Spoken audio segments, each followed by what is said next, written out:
What's cool is the tree this guitar is made from only grows in the deepest regions of the Himalaya. Also to note is that each exemplar in this guitar line was hand-signed personally by Harley Benton himself. Frankly, this might be the best guitar that I ever played.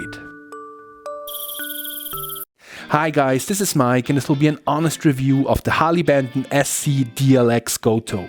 And because this will be an honest review, I can tell you right now that everything that you just heard in the intro is total crack, Ferguson, and will not be featured in this video. Basically, I always wanted to try out this typical YouTube method, you know, where people are uploading videos that start with 2 or 3 interesting sentences that get you hooked, which is then followed up by 50 minutes of total boredom. So the plan for today will be to skip the boredom part, hopefully, and we'll definitely skip the 50 minutes part. But I do have a question though.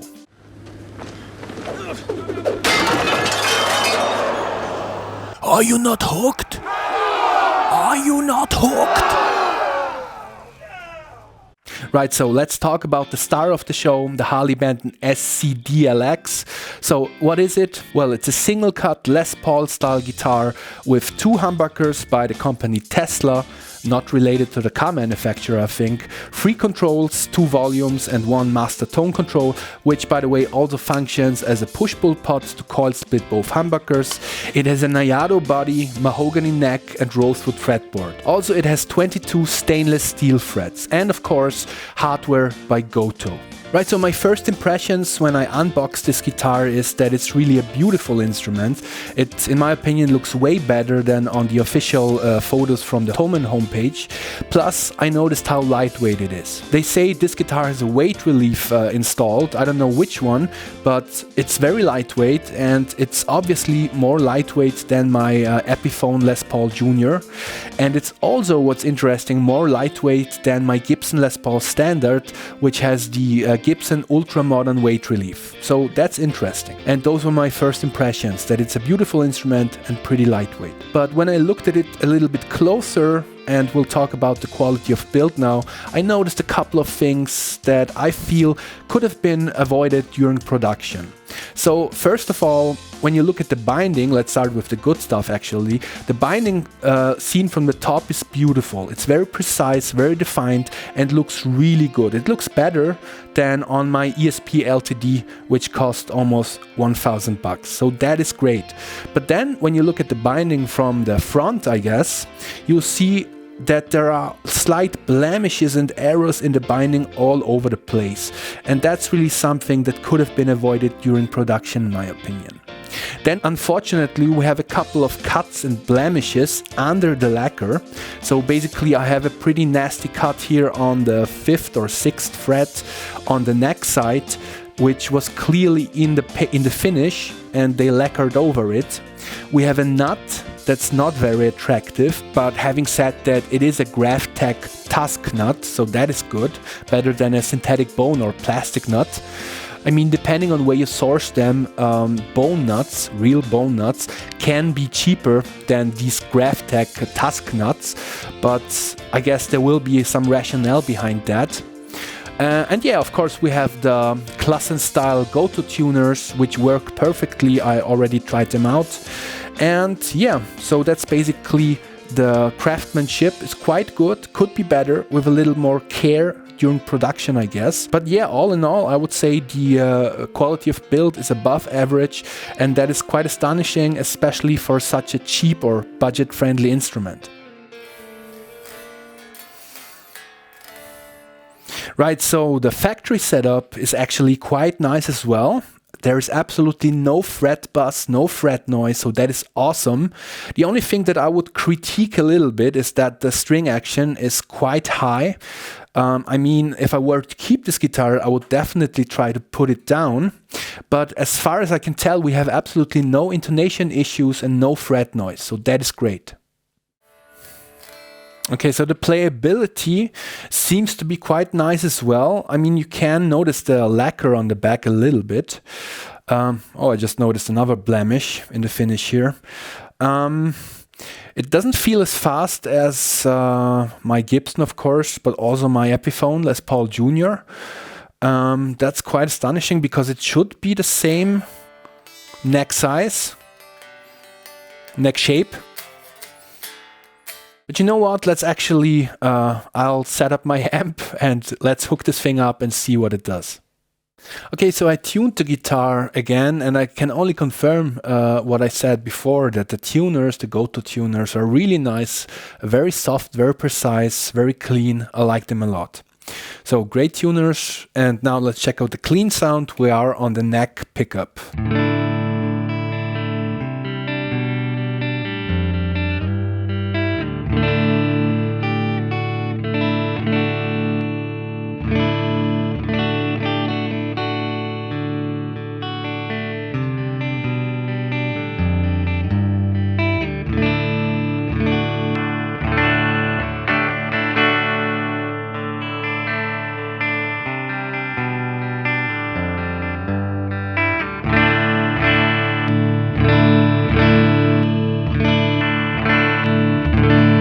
Okay, as you can hear, there's quite a difference in volume between the neck and the bridge pickup, which I find quite strange. I actually adjusted the bridge pickup to almost be where the strings are, as you can see, and the neck pickup is almost lying there on the same height as the cover here.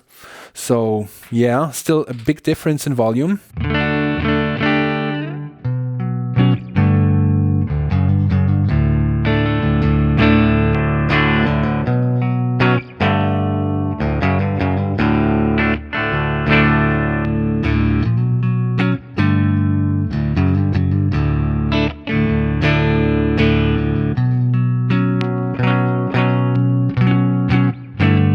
Let's try out the coil split function.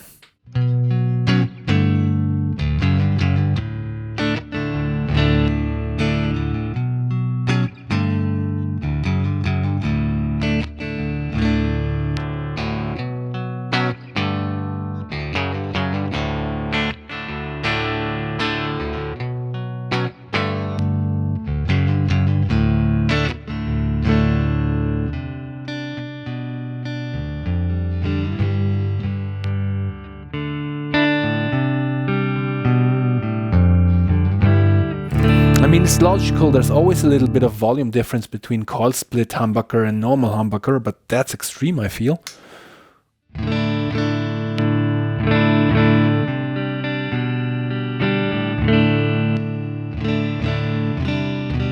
Also, don't you think the sound is a little bit like dull?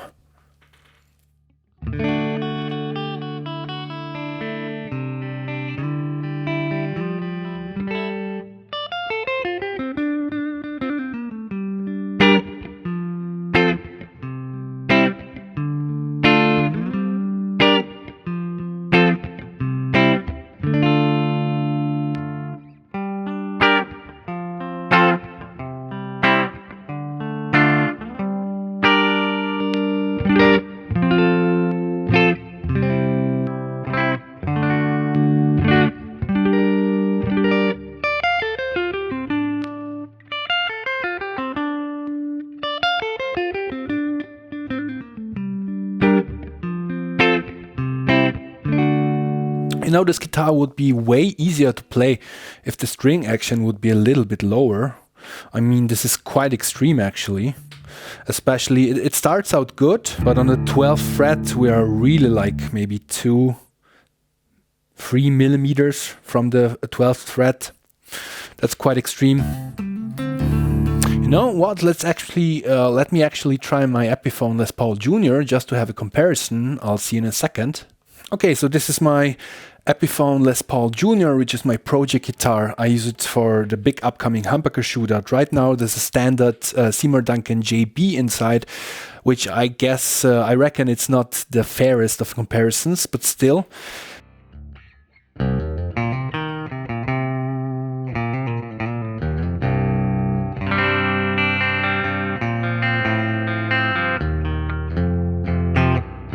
Okay, so that's a big difference. Coil split.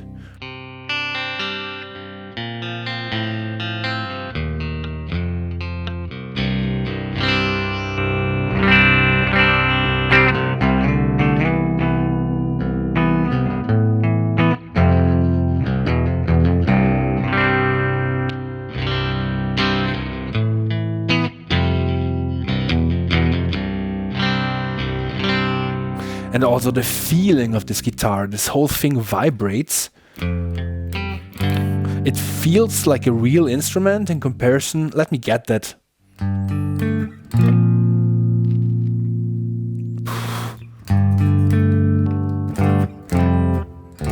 Okay, you know what I think? There's one word coming to mind in comparison to the Epiphone Les Paul Junior. Plastic.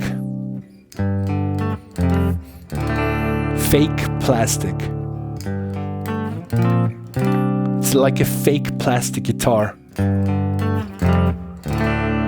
I mean, the handling, the playability is so much better on the Epiphone. It feels like a real instrument. And this here, you take it into your hand in direct comparison and it just feels so strange and so like a toy guitar.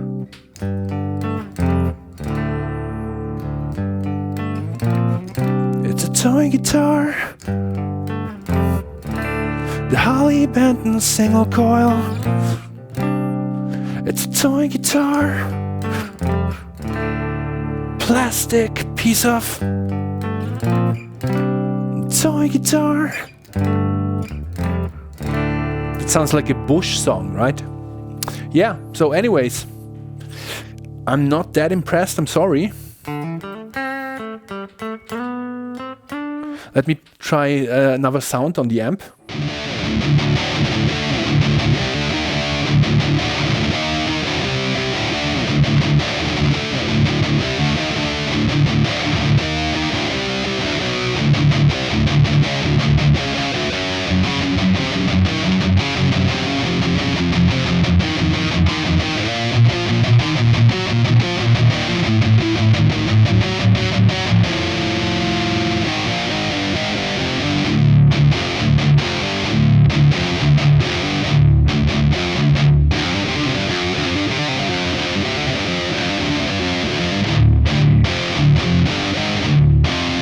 No. I'm sorry guys, I don't like this guitar. It feels like plastic. Playability is below average. There's no groove, no sound, nothing to it really. So I'm not a fan.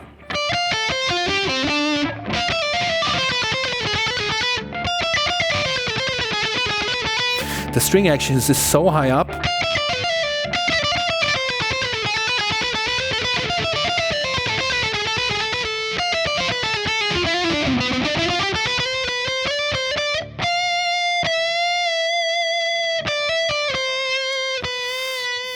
Epiphone all day long, no comparison. This really just feels like a toy in comparison. I'm sorry to be so honest. I hope I don't offend your feelings. If you have this guitar, if you're a huge fan, good for you. I wouldn't keep it. I'm going to send it back. And yeah, so that's my opinion on this guitar. I'm sorry that we have to end this year on such a downer, but I wanted to say I'm so thankful, guys, for your support on this channel, and I hope to see you in the next year. Have a good New Year's Eve. Party hard, but not too hard. See you next time. Bye.